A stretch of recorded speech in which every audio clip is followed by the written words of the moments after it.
Knicks get their first win, and it's impressive.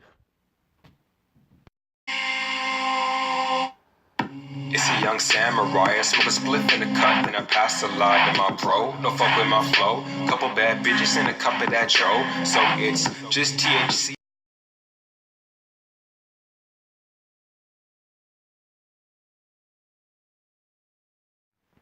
BB and Jack Frost, what's up, party people? The Knicks get a win. And I know there's gonna be a whole bunch of people that hate Carmelo Anthony. That the first thing that they're gonna point out is, oh, we wouldn't have been able to do this with Carmelo Anthony. Well, I personally don't think we would have lost the first 3 games if we would have had Carmelo Anthony. But whatever. So couple of things I noticed watching the game. Some people may agree with me. Some people may disagree with me. Whatever your opinions is, just leave it in the comment section. We could address it on the live chat. We could address it either on Morning Coffee or we could address it on one of the live chats I do at night. So one of the main things I noticed from tip-off was the Knicks played defense. They played intense defense rather than passive defense. And they played smart defense. There were a lot of good exchanges. When I say exchanges, what I'm saying is when guys move, okay, in the NBA, zone is played. Yeah, I hear what you're saying. Well, this team plays man. That team plays man. Yeah, kinda, and no, they don't. Almost every team plays a man zone. That's why teams like Golden State Warriors, who have interchangeable defensive players, excel. That's why LeBron James is constantly trying to get people on his teams in the 6'6", between like 6'4" and 6'8", like Jay Crowder, because they can just switch. Picks become irrelevant. You can't set a screen or a pick if the team is switching. Screens and picks only work when you cannot switch. Or when, if the other team does switch the defender, you gain an advantage. That's when screens and picks work. Anyway, so I noticed that they were switching well. They were going from one player to the other, and they were passing off the offensive player, and they were playing intense defense. And they were also playing happy hands, basically having their arms in the passing lanes to prevent easy passes. Now, I understand what some people who just want to just be argumentative is going to say. What if you have your arms up, nobody, like, that doesn't make a difference. Yes, it makes a big difference, because if the offensive player sees you with active hands, busy hands, they're less likely to make passes right next to you. So if you stand blocking the passing lane, they don't have a pass to make because your hands are busy.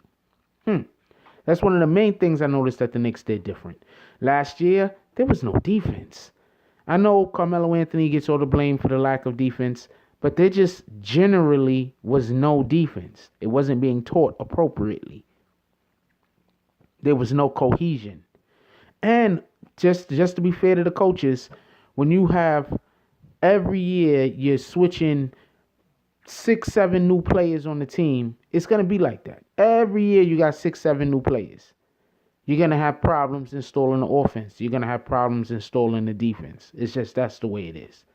So that's the first thing I noticed that they did really, really well.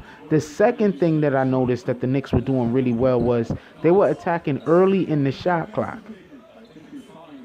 Why does this make a difference? Because they weren't continuously allowing the defensive team, when they came down and the Knicks had the ball, they weren't allowing the defensive team to get ready, to get set, to be prepared for them, to stop them. They were coming down, getting into their sets quickly, and then running a play or getting it to the man who had the mismatch. Early in the game, KP had the mismatch. Well, KP had the mismatch the whole game, to be honest with you. He had a terrific game, and one of the main reasons why he had the mismatch was because Brooklyn doesn't have a power forward. I mean, their power forwards are short. KP 7'2", 7'3". So he spent the beginning of the game, he spent the majority of the game just simply shooting over the top of the defender. That's not going to work when he goes up against big bruising teams with 7-footers. But against Brooklyn, it will work. And he did that. Early in the game, this is another thing that I noticed. I'm always giving the coaches crap because I don't think he makes in-game adjustments. I think that he draws up a game plan, they go into the game, they stick to that game plan, they don't change it whatsoever. This could have been also last year mainly because of Phil Jackson. Phil Jackson was drawing up a game plan with him, and so therefore he had to stick so closely to the game plan. He wasn't allowed to make in-game adjustments. I seen a very early in-game adjustment today, and it was to the benefit.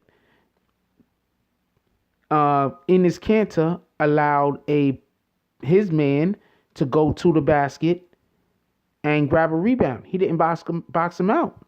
His man grabbed the offensive rebound, got the putback. Immediately, Enes Kanter was taken out of the game, and O'Quinn was injected into the game. That's the type of coaching I want to see. Right there. That's the type of coaching I want to see. Not the coaching where we're going to let guys do whatever they're going to do, and then we're going to get down by 20 points, and then we're going to try to figure out a way to come back. I don't want to see that kind of coaching. That coaching sucks. This is the type of coaching I want to see. Active coaching. Frank Nalinko, I'm not sure how to say his name correctly yet. He played. Some of my homies on Twitter call him Frank Nitty. He played. He played well, in my opinion, especially for a rookie starting. It's obvious that he has a high basketball IQ, and it's also obvious that he's just a passing savant. He knows how to move the rock. He passes on time. You see, often, especially like when you be at the park, let's say you at the park, right? And just for a minute, let's just break it down. Let's just get out of our heads for a minute. You at the park, and you got that one guy that he just dribbles too much, and every time he passes the ball, it's late. And by the time you get the ball, the defender is prepared to block your shot. Frank doesn't do that. He gets the rock. As soon as he gets the rock, he gets it to the next guy. He gets you the ball in position where you have the opportunity to score before the defender could get ready. That's another point I was trying to make about the Knicks coming down and getting themselves in position to score before the opposition is ready to prevent them from scoring. I personally think that this was just a well-coached game. I think it was a well-coached game. I think the Knicks kept their heads. I think that it was just a good look for the Knicks. It was a very good. It was a strong win. I think it was a strong win. And KP, if it looks to me like what they need to start doing whenever they do get the bigs that KP can't just body and score on, they need to start trying to force the switch to the small forward. That they can do. They can force the switch to the small forward. Stop trying to force the switch to the point guard. If you can force the switch to the point guard, that will be good also. But force the switch to the small forward, because there is no small forward in the league that's going to be able to guard KP except for like LeBron James, maybe, because he's strong, and KD. The average small forward in the league is not going to be able to guard KP. They're going to foul him, or he's going to shoot right over the top. Anyway, that's my opinions on the game tonight. Enjoy the clips. I hope y'all enjoy the clips. But that's my opinion on the game tonight. Let me know what y'all guys think about this. What y'all think about the game? Anybody that watched the game? I don't think the Knicks are gonna surprise anybody this year. I think that they're gonna do just as bad as people think that they're gonna do. I think they need to make a trade. Everybody keeps talking about young guys this and young guys that, but they need to make a trade because KP just cannot. When he goes up against teams with multiple superstars and you only have one superstar, you don't have a chance. I understand that there's a lot of people that don't understand that concept. But think about it like this. Golden State has 4 superstars, basically. Minimum of 4. When you go up against a team, every other team, major teams have at least 2.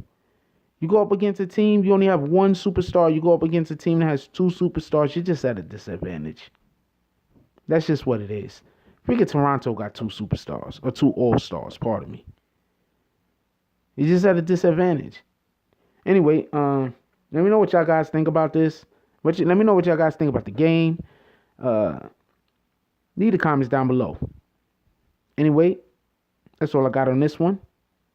Everybody keep yourself safe. I love y'all. And I'm out.